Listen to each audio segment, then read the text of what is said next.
Tapi yang paling membuat gue sangat terkejut adalah wajah Teteh pemilik warung itu.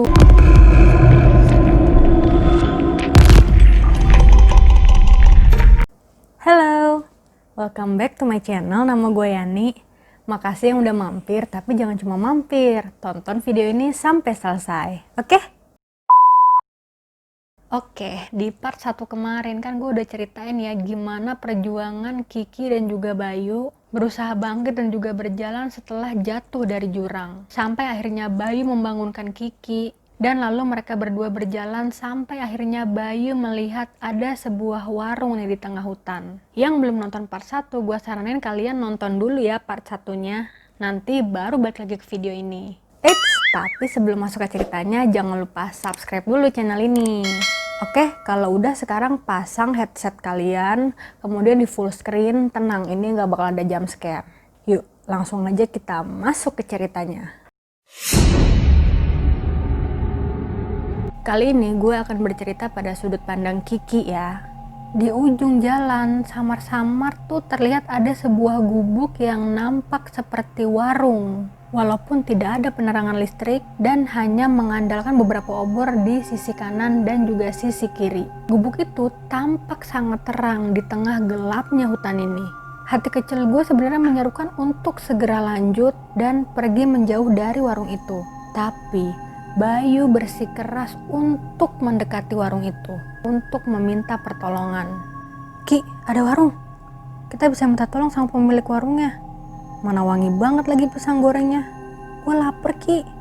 Yuk, kita ke situ. Bay, lo yakin itu warung beneran? Kok gue gak nyium wangi pisang goreng seperti kata lo tadi? Ya bener lah, Ki. Gak mungkin lah kita berdua salah lihat. Pisang gorengnya juga wangi beneran kok. Pasti warung bener itu, Ki. Coba aja kita kesana yuk. Gue lapar banget, Ki. Dengan memapa gue, Bayu pun mendekati warung itu dan menyapa Teteh pemilik warung. Teteh pemilik warung itu menggunakan kerudung putih dan sedang membelakangi kami pada saat Bayu menyapanya. Tanpa merasa ada yang aneh, Bayu bertanya kepada Teteh pemilik warung. Teh, ayah pisang gorengnya? Iya, sebentar ya, A. Ini lagi saya goreng. Tanpa menoleh sedikit pun, Teteh itu menjawab pertanyaan Bayu. Bay, gue pengen pipis. Teh, teman saya pengen pipis. Di mana atuh kamar mandinya? Ada di belakang, A. Mau gue anter, Ki? Bayu menawarkan diri, tapi gue tahu Bayu udah gak sabar banget pengen nunggu pisang gorengnya mateng. Jadi gue mutusin untuk coba pergi sendiri. Gak usah, Bay, gue bisa kayaknya. Benar, ternyata kamar mandi yang dimaksud oleh Teteh itu ada di belakang gubuk ini.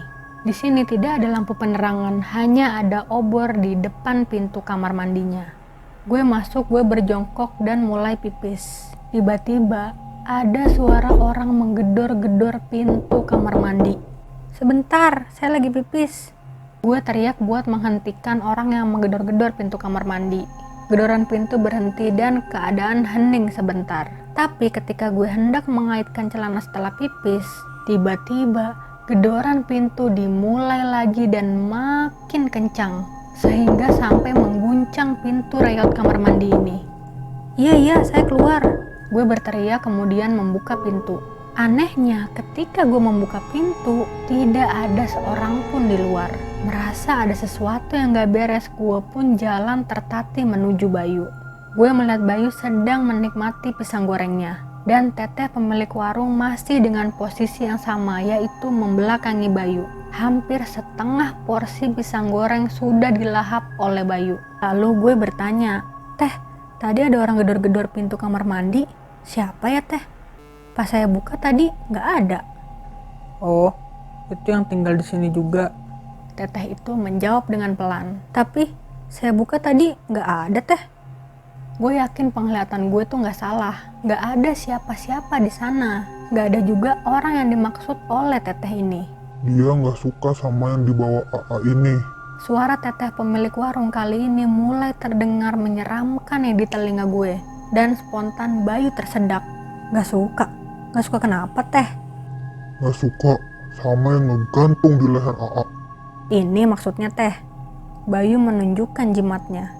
Tiba-tiba Teteh pemilik warung secara perlahan memutar kepalanya. Ya, hanya kepalanya yang berputar menghadap kami. Sedangkan posisi badannya masih sama, yaitu menghadap belakang. Tapi yang paling membuat gue sangat terkejut adalah wajah Teteh pemilik warung itu bermuka rata, tanpa alis, tanpa mata, tanpa hidung, dan tanpa mulut. Melihat itu, gue pun segera berlari dengan menyeret kaki gue. Dan gak lupa juga menarik lengan Bayu untuk menjauh dari warung setan itu. Gue terus berlari tanpa henti. Setelah gue yakin gue udah menjauh dari warung setan itu, dan setan itu gak mengejar kami, gue pun berhenti terengah-engah. Nafas gue gak beraturan. Jantung gue seperti mau pecah. Gue menoleh ke arah Bayu yang tiba-tiba bicara ngelantur. "Ki, kita tinggal di sini aja yuk." "Hah? Maksud lo, Bay?" Masih belum pulih gue syok melihat muka setan tadi. Sekarang gue dihadapkan dengan Bayu yang sepertinya kerasukan. Ya lihat deh, di sini tuh gelap, dingin, rame. Banyak orang kayak gue juga di sini. Bayu menyunggingkan senyum yang misterius. Ia kemudian melanjutkan ocehannya. Banyak orang yang mau tinggal di sini juga kayak gue. Tuh, kayak yang di sana itu. Bayu menunjuk ke rimbunan pohon dengan senternya. Lalu gue bilang, "Jangan ngaco lu, Bay. Nggak lucu tahu. Sumpah gue takut banget, gue mau nangis nih. Diam gak lu?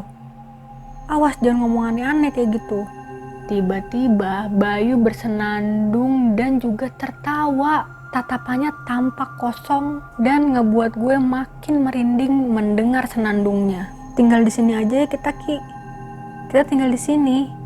Rame sama teteh warung itu juga. Yuk kita tinggal di sini ya, Ki." Bayu terus bersenandung dan tertawa sangat menyeramkan. Gue lalu mundur menjauhi Bayu. Ketika tiba-tiba gue melihat sekeliling Bayu muncul banyak penampakan. Di sebelah kanan Bayu ada teteh pemilik warung dengan muka rata. Di sebelah kiri Bayu ada akang pendaki yang gue lihat di mata air tadi. Belum lagi di belakang Bayu ada harimau yang menggeram dan siap menerkam mangsanya. Dan yang paling membuat bulu kuduk gue merinding ketika udara dingin berhembus kencang dan terdengar suara tertawa khas kuntilanak dari atas pohon.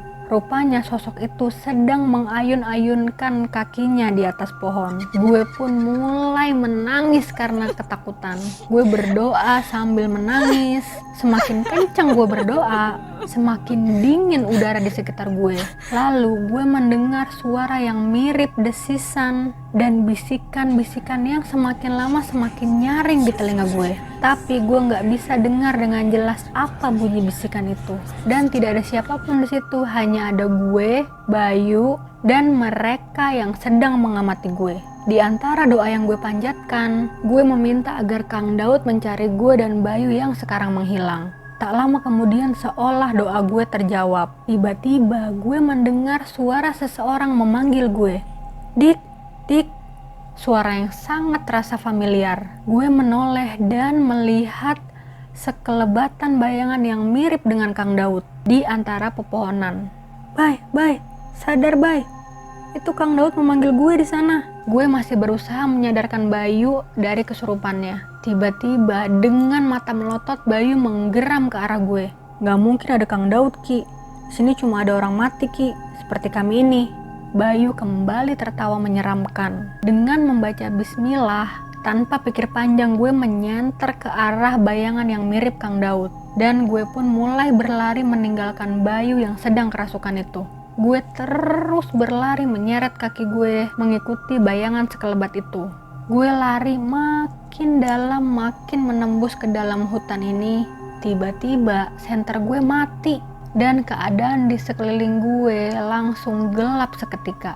Bener-bener gelap gulita dan gue gak pernah ngerasa setakut ini. "Tolong, siapapun di sana. Mengapa suara gue gak keluar?" Sekuat tenaga gue berteriak, tapi gak ada satu kata pun yang bisa keluar. Seolah gue seperti orang bisu yang berusaha untuk bicara lantang. Makin gue teriak, makin terasa tenggorokan ini seperti tercekik di tengah gelapnya malam. Tidak. Suara itu semakin mendekat. Suara aneh yang gak mungkin berasal dari makhluk nyata, suara hewan ataupun suara manusia. Suara kombinasi antara desisan dan juga bisikan. Berusaha sekuat tenaga gue gerakan kaki gue untuk mencoba berjalan, menjauh dari tempat ini, menjauh. Gue berusaha untuk semakin menjauh, menjauhi suara yang semakin jelas mengejar dari belakang. Suara itu semakin jelas terdengar, membentuk suatu kata yang pantang diucapkan oleh pendaki. Mati. Gue terus berlari semampu gue sambil menyeret kaki dan sambil menangis. Tolong, gue nggak ingin mati di sini. Tolong. Akhirnya gue bisa juga berteriak, tapi percuma juga bisa berteriak karena nggak ada orang satupun di sini. Tapi gue nggak mau mati. Gue harus menjauhi siapapun yang mengejar gue di belakang, entah Bayu ataupun setan lain yang mengejar gue. Kang Daud, gue berteriak memanggil Kang Daud, berharap sekelebatan bayangan yang mirip beliau kembali menampakkan diri. Tiba-tiba, gue kembali melihat bayangan itu berkelebatan untuk menunjukkan arah. Kembali gue pun berlari mengikuti bayangan itu sampai terdengar gemericik air. Lalu bayangan itu hilang seiring dengan subuh yang mulai datang. Gue terus berjalan mengikuti suara gemericik air hingga gue sampai di suatu mata air. Gue udah gak kuat lagi berlari. Tenaga gue udah habis. Kaki gue pun sakit bukan main. Gue terduduk di salah satu bebatuan dan berharap untuk bantuan datang. Kang Daud pasti juga sedang mencari gue dan juga Bayu. Karena semalaman kami tidak pulang. Karena terlalu lelah, akhirnya gue pun tertidur. Dan kemudian terbangun karena sebuah tepukan. Ternyata seorang warga menemukan gue sedang tertidur. Jangan tidur di sini, Neng. Bahaya tuh, Neng. Tolong saya, Pak. Saya tersesat. Gue menangis sejadi-jadinya karena merasa lega akhirnya bertemu dengan bantuan. Neng bisa jalan? Mari Neng, saya bantu sampai bawah. Warga itu pun membantu gue turun sampai base camp. Ternyata Ismail dan juga Kang Daud sudah sampai di sana. Ki, untung lo selamat Ki. Bayu gimana? Gue ninggalin Bayu di hutan karena gue takut.